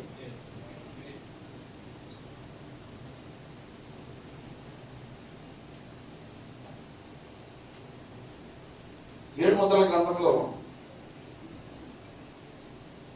ఆయన విమోచన ప్రణాళిక గురించి మాట్లాడుతున్నాడు.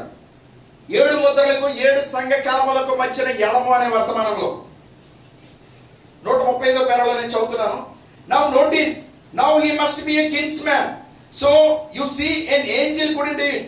మీరు కనుక గమనించినట్లయితే ఆయన ఒక రక్త సంబంధిగా ఉండవలసి ఉన్నది. అది ఏ దూత ద్వారా కూడా చేయబడలేదు, ఏ మానవుడు కూడా దాన్ని చేయలేడు. కానీ అది ఒక వ్యక్తి లేకపోతే ఒక మనుషుడై ఉండవలసి ఉన్నది. కానీ అతడు స్త్రీ ద్వారా జన్మించబడిన వాడు కాదు, ఒక లైంగిక పరంగా జన్మించిన వాడు కాదు. అది ఒక కన్యక జన్మై ఉండవలసి ఉన్నది. పరిశుద్ధాత్మ మరియను కమ్ముకున్నది. దానిని బట్టే యేసు ఒక యూదుడు కాదు, అలాగే యేసు ఒక అన్యుడు కూడా కాదు, యేసు దేవుడై ఉన్నాడు. అది ఖచ్చితంగా. ఆయన యొక్క రక్తము ఏ లైంగిక కార్యము ద్వారా రాలేదు. ఆయన జన్మ పరిశుద్ధమైనది. అది ఆ రక్త కణము దేవుని ద్వారా సృజించబడింది. అందుకే మనం ఏ యూదుల యొక్క రక్తం ద్వారా రక్షింపబడలేదు, మరియు ఏ అన్యజనుల యొక్క రక్తం ద్వారా రక్షింపబడలేదు. కాబట్టి మీరు చూడండి, యేసు దేవుడై ఉన్నాడు. ఈరోజు ఈ వర్తమానంలో అనేకమైన సిద్ధాంతాలు ఉన్నాయి.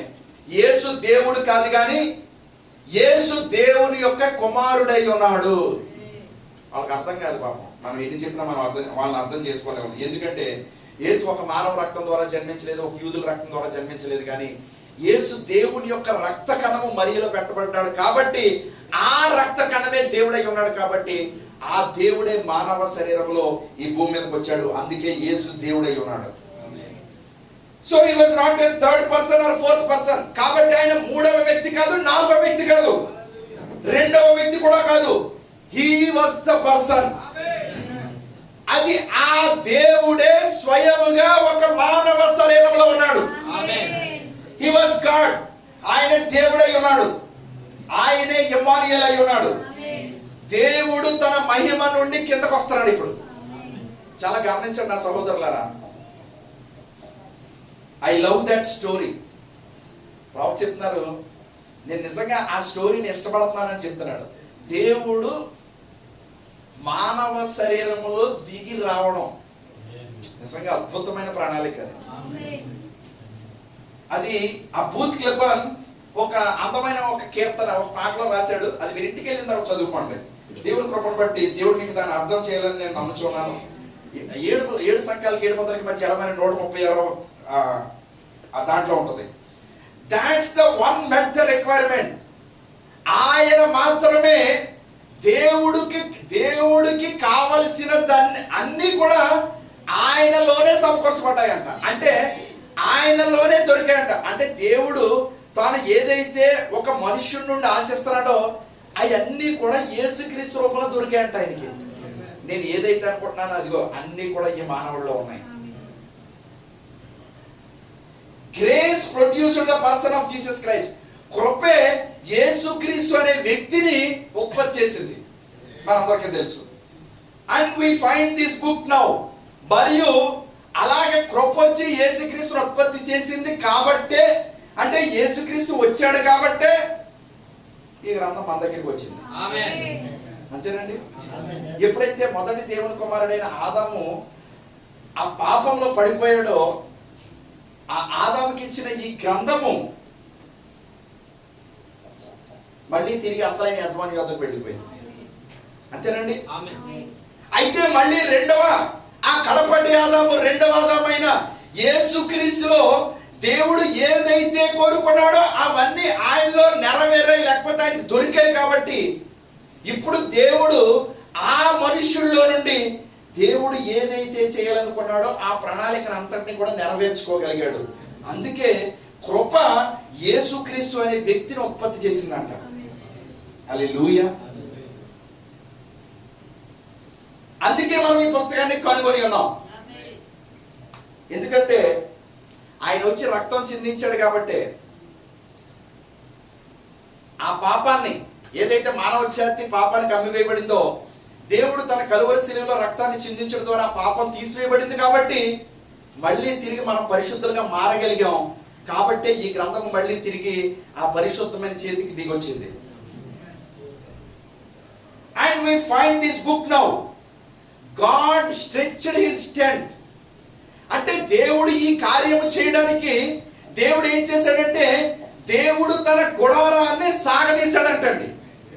హల్లెలూయా. ఏం చేశాడు? దేవుడు తన గుడారాన్ని సాగదీశాడు. ఇప్పుడు ఇక్కడ వరకు స్లాబ్ వేసి ఉందండి, బయట వరకు మనందరం ప్రశాంతంగా కూర్చున్నాం, శుభ్రం ఫ్యాన్లు బిగించుకున్నాం, ఏసీలు బిగించుకున్నాం, అన్ని బిగించుకున్నాం. మీరు వెళ్ళి ఎందుకు రోడ్డు మీద ఎందుకు కూర్చోలేదు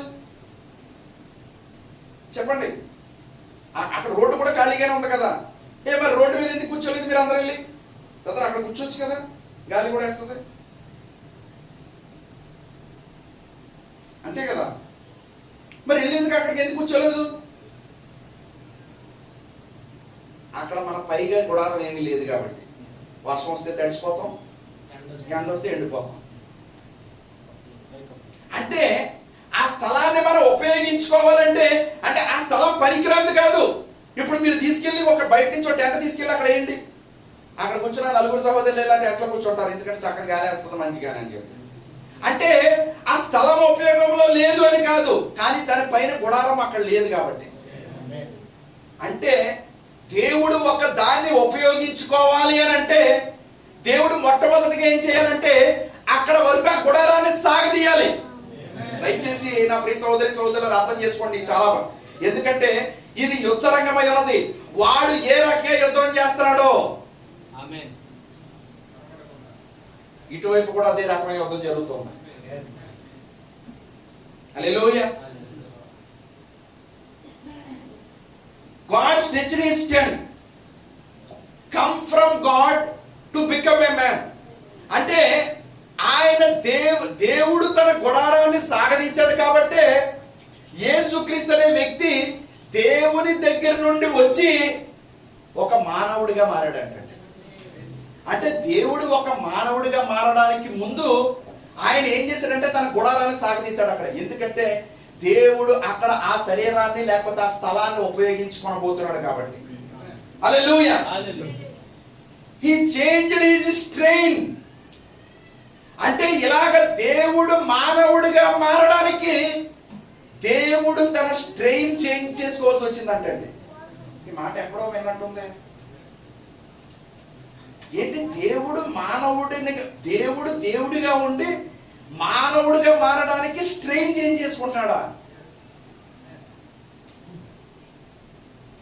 అంటే మళ్ళీ తిరిగి మానవుడు దేవుడిగా మారాలంటే మళ్ళీ తిరిగి అదే చేయాలి కదండి, అంతే కదండి. దేవుడు దేవుడిగా ఉండి ఒక మానవుడిగా మారడానికి దేవుడు స్ట్రెయిన్ చేంజ్ చేసుకుంటే మళ్ళీ చివరి కాలంలో మానవులమైన మనల్ని తిరిగి దైవత్వంలోనికి మారుస్తున్న ఆయన మళ్ళీ తిరిగి ఎక్కడో తన స్ట్రెయిన్ చేంజ్ చేసుకుంటున్నాడు. అంటే దేవుడు ఎక్కడో స్ట్రెయిన్ చేంజ్ చేసుకుంటున్నాడు అన్న విషయం అది చూసింది కాబట్టి ఇక్కడ అడావుడికి అది స్ట్రెయిన్ మార్చేసుకుంటుంది. ఇది కూడా నా ప్రియ సహోదరి సహోదరుల రహస్యంగా చాలా కార్యాలు జరిగిపోతున్నాయి. ఇవన్నీ మాకు అర్థమవుతాయి లేదో నాకైతే తెలియదు, కానీ రహస్యంగా దేవుడు ఎక్కడో తన కార్యాన్ని ముగించేస్తున్నాడు. ఎక్కడో రహస్యంగా తన కార్యాన్ని ముగించేస్తున్నాడు. వాడు అది ఎందుకు అడావుడిగా స్ట్రెయిన్ చేంజ్ చేసుకుంటుంది? అది ఎందుకు అడావుడిగా 6 నెలలకు ఒక స్ట్రెయిన్ వచ్చేస్తుంది? అంటే వాడు కన్నీరు వచ్చేస్తుంది. ఏంటి దేవుడు తన రూపం మార్చేసుకుంటున్నాడు. 2000 సంవత్సరాల క్రితం అయితే దేవుడు ఆయన ఒక వ్యక్తిలో నుండి పని చేయడానికి దేవుడు తన గుడారాన్ని సాగదీసి, దేవుడు ఒక మానవుని రూపంలో మారడానికి తన స్ట్రెయిన్ చేంజ్ చేసుకున్న ఆయన ఈ రోజు మళ్ళీ ఒక మానవుల్లో ఉండి పని చేయడానికి ఆయన తన గుడారాన్ని సాగదీస్తూ ఉన్నాడు. నా ప్రియ సహోదరి సహోదరులారా, ఇది ఒక్కరిలో పని చేయడం కాదు, కానీ ఇది అనేక మంది అయి ఉన్నారు. అది అనేక అవయవములు ఉన్న ఒక శరీరం అయి ఉన్నది.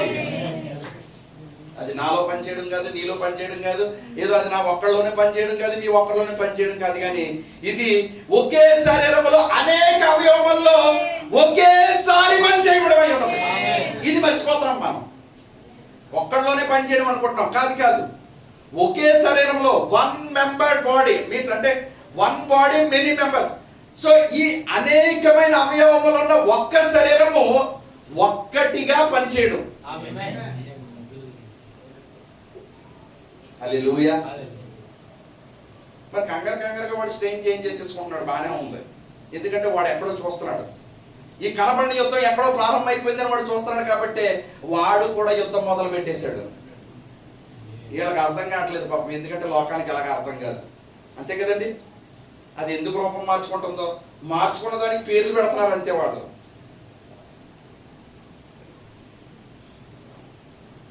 ఆదికాండం 4వ అధ్యాయంలో కయ్యను కూడా సేతు సంతానం రాకముందు వాడు ఎలాగే హేబేలుని చంపేశాడు, అంతా అయిపోయింది అనుకున్నాడు. కానీ దేవుని యొక్క ప్రణాళిక ఇంకా ముందుకు వెళ్తూ ఉన్నప్పుడు వాడు, ఒకసారి చూద్దాం, ఎక్కువ సమయం తీసుకుంటానేమో అనుకుంటున్నాను, 10:30 ఒక్క పావు గంట.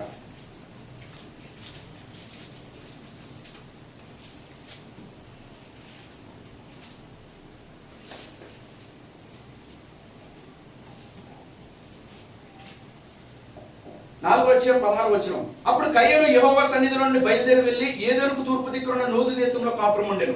కయ్యను తన భార్యను కూడినప్పుడు ఆమె గర్భవతి హానోకుని కనెను. కయ్యను భార్య ఎవరిని కన్నట్టండి? హానోకుని కన్నట్ట. దేవుడైతే ఆదాము తర్వాత 7వ వాడిగా తీసుకొచ్చాడు హానోకుని. ఎందుకంటే ఆ 7వ వాడిగా రావడంలోనే ఉంది మర్మం. పాపం వీడికి అది తెలియదు కదా. హానోకు రావడమే చూశాడు, పేరు పెట్టేశాడు అంతే వెంటనే. కానీ ఎలా రావాలో ఎప్పుడు రావాలో వీడికి తెలియదు. అర్థమైందండి? ఎందుకంటే అది మసగ్గా కనబడుతుంది, ఆ మేఘం మసగ్గా కనబడుతుంది. ఇప్పుడు ఆ మేఘం మసగ్గా కనబడ్డాన్ని బట్టి వీడు ఏం చెప్తాడంటే అడావుడిగా అయ్య బాబా మేఘం గురించి నాకు తెలుసు కదా అని చెప్పి, అది 63లో దేవుడు ఎలా చేసేసాడు, లేకపోతే దాని తర్వాత ఎలా చేసేసాడు, దాని తర్వాత అలా చేసేసాడు అని వీడికి తెలిసి అన్నీ చెప్పేస్తున్నాడు. కానీ దేవుడికి మాత్రమే వాక్యాన్ని సరైన స్థానంలో ఎక్కడ పెట్టాలో ఆయనకి మాత్రమే తెలుసు. కయ్యను తన భార్యను కూడినప్పుడు ఆమె గర్భవతిని హానోకుని కనెను. అప్పుడు అతను ఒక ఊరు కట్టించి ఆ ఊరికి తన కుమారుని పేరును బట్టి హానోకు అని పేరు పెట్టెను. హానోకుకు ఏరాదు పుట్టెను. ఏరాదు మహూయేలును కనెను. మహూయేలు మధుషేలు కనెను. ఏంటి అన్ని పేర్లు ఎక్కడో విన్నట్టు ఉన్నాయి నాకు. ఇవన్నీ పేర్లు ఎక్కడో విన్నట్టు ఉంటున్నాయి నాకు. మధుషేలు లెమెకును కనెను. ఏంటి ఆర్డర్ అంతా ఎక్కడ వస్తుంది? హల్లెలూయా. అంతే కదండి. పేర్లన్నీ కరెక్ట్గా పెట్టాడు,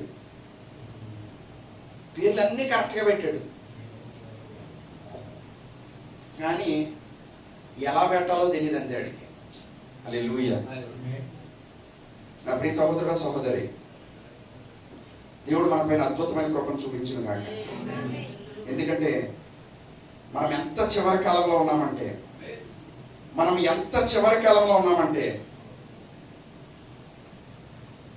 దేవుడు ఇప్పటికే ఎక్కడో తన స్ట్రెయిన్ చేంజ్ చేసుకుంటున్నాడు. ఎక్కడో రహస్యంగా తన రూపాన్ని మార్చుకుంటున్నాడు. ఆయన ఎక్కడో రహస్యంగా ఆయన యుద్ధానికి తన భార్యను సిద్ధం చేస్తున్నాడు ఆయన. ఎందుకు అని అంటే కనుక ఇది మామూలు యుద్ధం కాదు.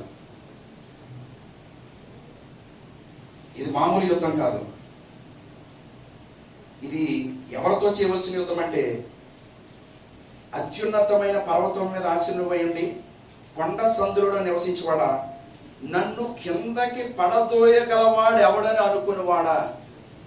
అంటే నేను ఇన్ని చెప్పేస్తున్నాను కదా, ఇంత మర్మం నేను బయలుపరిచేస్తున్నాను కదా, ఇంత కొండ సందుల్లో ఇల్లు కట్టేసుకున్నాను కదా, ఇక నన్ను పడద్రోయగలవాడు ఎవడని అనుకునేవాడా.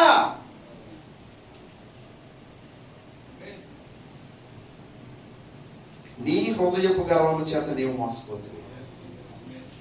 ఎవరు పడద్రోయక్కర్లేదండి.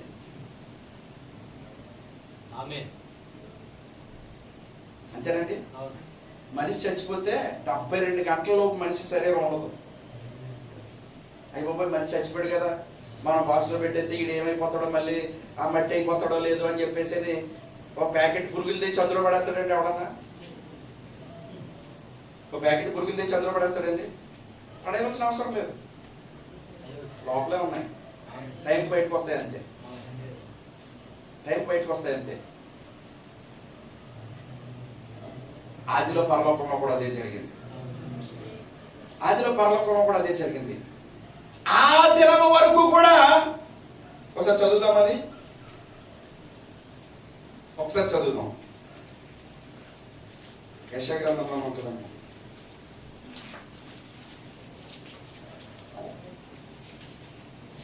సాతాను గురించి యెహెజ్కేలు ఒకసారి చదవండి.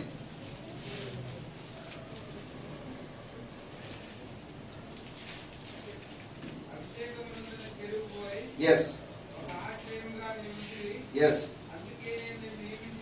Yes. Yes. Yes.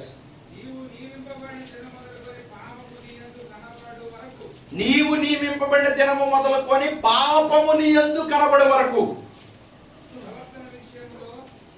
నీవు యథార్థవంతుడు అయితివి.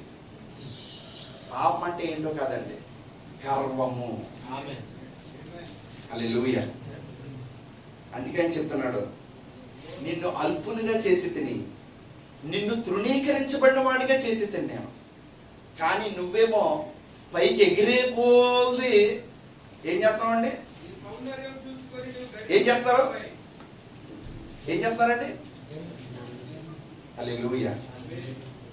ఒక పక్కనేమో దేవుడు రహస్యంగా తన కార్యాన్ని చేసేస్తున్నాడు, ఒక పక్కన మాత్రం ఇది డబ్బాలు కొట్టేసుకుంటుంది మొత్తం.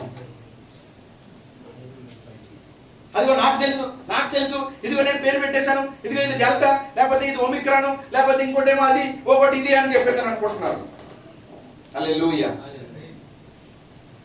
వాడు కూడా ఊరికే పేరు పెట్టలేదండి, వాడు ఎక్కడో చూశాడు దాన్ని, అందుకే పేరు పెట్టాడు. అందుకే ఆ నక్షత్ర రాశులు మనం గమనించినట్లయితే,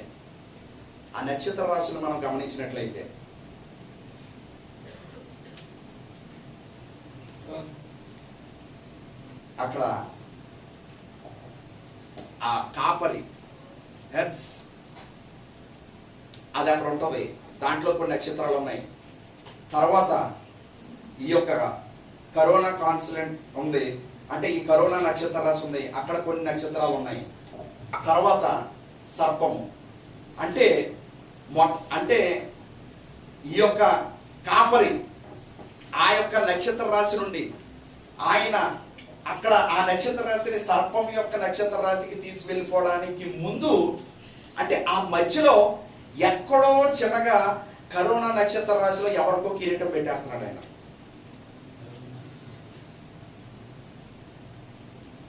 హల్లెలూయా. కరోనా అంటే మామూలుగా వచ్చింది కాదండి. కరోనా ఏదో వచ్చి వెళ్ళిపోయిందని అనుకుంటున్నాను అందరూ. లేదు లేదు లేదు లేదు నా ప్రియ సహోదరుడ సహోదర, ఖచ్చితంగా దేవుడు ఎక్కడో యుద్ధాన్ని ప్రారంభించాడు. నేనైతే నమ్ముచున్నాను ఆ యుద్ధం ఎప్పటికే ప్రారంభమైందని నేను నమ్ముచున్నాను. ఎందుకంటే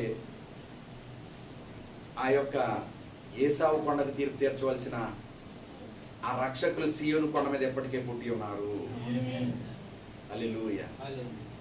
ఎందుకంటే ఆ రక్షల కోసమే దేవుడు ఎదురు చూస్తూ ఉన్నాడు. దేవుడు ఈ ప్రపంచాన్ని అంతటికీ కూడా ఒక హెచ్చరికను చేశాడు. అసలు ఈ భూమి పుట్టినది మొదలుకొని అంతేనండి, ఎవరు ఎటువంటి సమయాన్ని ఎప్పుడు కూడా చూడలేదు. నోవహు కాలంలో కూడా అదే జరిగింది. వాళ్ళు ఒకరికొకరు ఫోన్లు చేసుకున్నారు. మొదటి రోజు అంతా బాగానే ఉంది. ప్రతి ఇంటికి ఫోన్ చేసుకున్నారు. ఏంటి విజయవాడలో మీకు వర్షం పడుతుందా? మాకు కూడా పడుతుంది. ఏంటి ముంబైలో వర్షం పడుతుందా? ఏంటి అమెరికాలో లాస్ ఏంజల్స్ లో వర్షం పడుతుందా? ఏంటి ఆకాశంలో చినుకులు పడుతున్నాయా? అదిగో ఆస్ట్రేలియాలో క్యాన్బెరాలో పడుతున్నాయి. అదిగో సౌత్ ఆఫ్రికాలో డర్బన్లో పడుతుంది. అగో కెనడాలో టొరంటోలో పడుతుంది. ఏంటి ఎవరికి ఫోన్ చేసినా, అది జర్మనీలో మ్యూనిచ్ లో పడుతుంది. ఇక ప్రతి చోట ఎవరికి ఫోన్ చేసినా ప్రతి ఒక్కరు చెప్తున్నారు ఏంటంటే మాకు కూడా ఆకాశంలోంచి నీళ్లు పడుతున్నాయి అని. మొదటి రోజు బాగానే ఉంది. అంత సరదాగా ఉంది. సాయంత్రానికి ఇంటి దగ్గర కొన్ని నీళ్ళు వచ్చి బయటకు వెళ్ళి ఆ నీళ్ళు నిలగిల్ల తనుకుంటున్నారు, ఆడుకుంటున్నారు. రెండో రోజు అరుగు వరకు వచ్చాయి, ఆ మెట్టు వరకు వచ్చాయి. అప్పుడు కూడా బాగానే ఉంది. అమ్మ నీళ్లు ఎక్కడి వరకు వచ్చాయి, మేము ఆడుకుని బయటకు వెళ్ళి కొంతసేపు ఆడుకొస్తామంటే సర్లేరా ఇల్లు ఆడుకున్నారా, కానీ అదిగో జాగ్రత్త అని చెప్తున్నారు. మాస్కులు అయ్యి పెట్టుకుని వెళ్ళని చెప్తున్నారు. హల్లెలూయా. మూడో రోజు, నాలుగో రోజు, ఐదో రోజు నీళ్లు పెరిగిపోతున్నాయి. ఇంట్లోకి వచ్చేసాయి, డాబా ఎక్కారు. 10వ రోజు డాబా మీదకి వచ్చేసాయి. ఏంటి ఏం జరుగుతుంది? ఎప్పటి వరకు ఎక్కడో వాడికి కరోనా రావడం విన్నాం, వీడికి కరోనా రావడం విన్నాం. ఇప్పుడు మా ఇంట్లోనే వచ్చేసింది, మా నాన్నగారికి వచ్చేసింది, మా అక్కకు వచ్చేసింది, ఇదిగో మా అల్లుడికి వచ్చేసింది, మా కూతురికి వచ్చేసింది. హోమ్ ఐసోలేషన్ అయిపోండి. హల్లెలూయా. అది ఒంటరం చేసేస్తుంది. కరోనా ఏం చేస్తుందంటే మానవ సంబంధాల నుంచి ఒంటరం చేసేస్తాం. ఒక్కొక్కరిని విడదీసేస్తుంది. అప్పుడైనా అర్థం అవుతుందేమో అని చెప్పేసి, కానీ ఎవరికి అర్థం కావట్లేదు. హల్లెలూయా. వెంటనే ఒకరింట్లోంచి ఇంకొకరికి, వెంటనే ఒకరి దగ్గర నుంచి ఇంకొకరికి ఎవరికి ఫోన్ చేసినా ఏంటి మొన్నటిదాకా మా ఊర్లో 2 కేసులు వచ్చాయని చెప్పి ఇప్పుడు మీ ఇంట్లోనే 10 కేసులు ఉన్నాయని చెప్తున్నావు. ఏం చెప్పరా? అదిగో మా ఊడి బయటకు వెళ్ళొద్దంటే అన్నాడా? ఒకటి తీసుకొచ్చి 10 మంది కట్టించాడు అని అనుకున్నారు. నా ప్రియ సహోదరి సహోదరులారా, నోవహు కాలంలో ఏదైతే జరిగిందో తిరిగి మళ్ళీ ఈ దినాన దేవుడు మన కళ్ళ ముందు దాన్ని చేసి చూపించాడు. అమెజాన్ అడవుల్లో కూడా వచ్చింది ఈ కేసు. దేవుడు ప్రపంచవ్యాప్తంగా ఏ దేశంలోని ఏ అడవుల్లోని కొండల లోయలో కూడా వదలలేదు. కనీసం ఒక్క కేసు అయినా వచ్చింది. నేనైతే నమ్ముచున్నాను ఇది దేవుని యొక్క కార్యం అని నమ్ముచున్నాను. ఎందుకంటే ఆయన ఎప్పటికే యుద్ధాన్ని ప్రకటించున్నాడు. ఆయన ఎప్పటికే తన రూపం మార్చుకున్నాడు. తన గుడారాన్ని సాగదీశాడు. ఎవరి పైన అయితే గుడారం సాగదీశాడో వాళ్ళకి మాత్రమే అర్థమవుతుంది. హల్లెలూయా. ఎందుకంటే ఇది చాలా వాడి వేడి అయిన యుద్ధం. ఇది పరలోకంలో ప్రారంభించబడింది, ఇది భూమిపైన ముగించబడబోతుంది. దీనికి ముందుగా మన ముందు మిఖాయేలు నడుస్తూ ఉన్నాడు. ఆ మిఖాయేలే బలిష్ఠుడైన దూతకి ఎక్కడ ఉన్నాడు. అందుకే ఆయన చెప్తూ ఉన్నాడు, ఆ దూత ఎదుగు మీద యుద్ధము చేయదము లెండని జనులను రేపుటకై దూత పంపబడి ఉన్నాడు. ఎందుకు దూత పంపించబడ్డాడంటే ఎవరైతే యుద్ధం చేయడానికి ఇందులోకి వచ్చారో, ఎవరైతే ఈ యుద్ధంలో నాతో పాటు ముందుకు నడుస్తారో, ఇక్కడ ఎవరైనా ఉన్నట్లయితే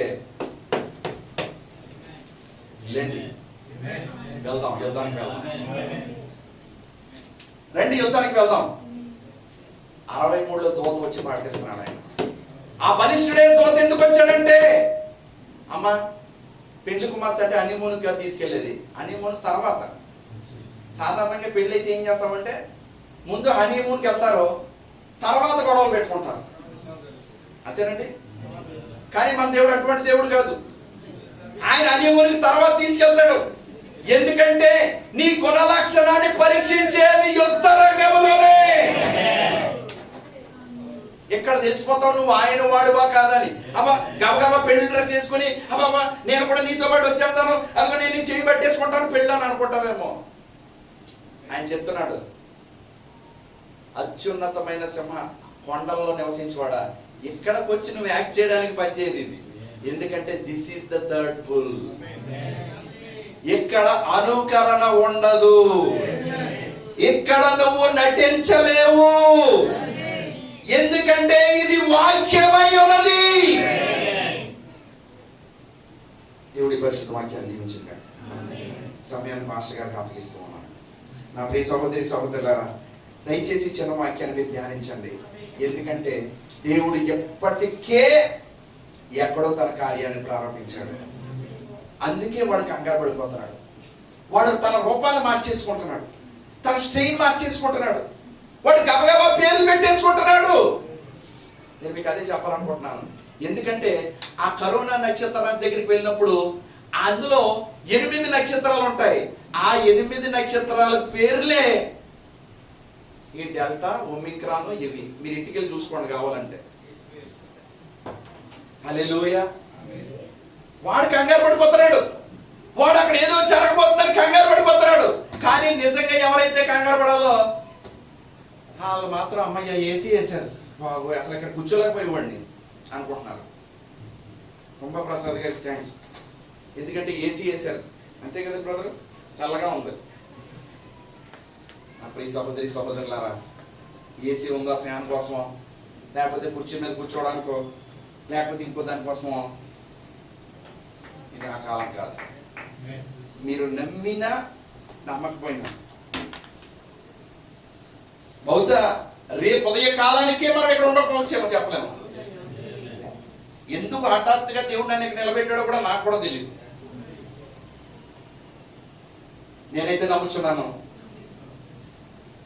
ఒకవేళ నేను బోధించేది ఆ వర్తమానమే నా చివరి వర్తమానం అనే ప్రకటిస్తూ ఉంటానని చెప్పారు ప్రవక్త.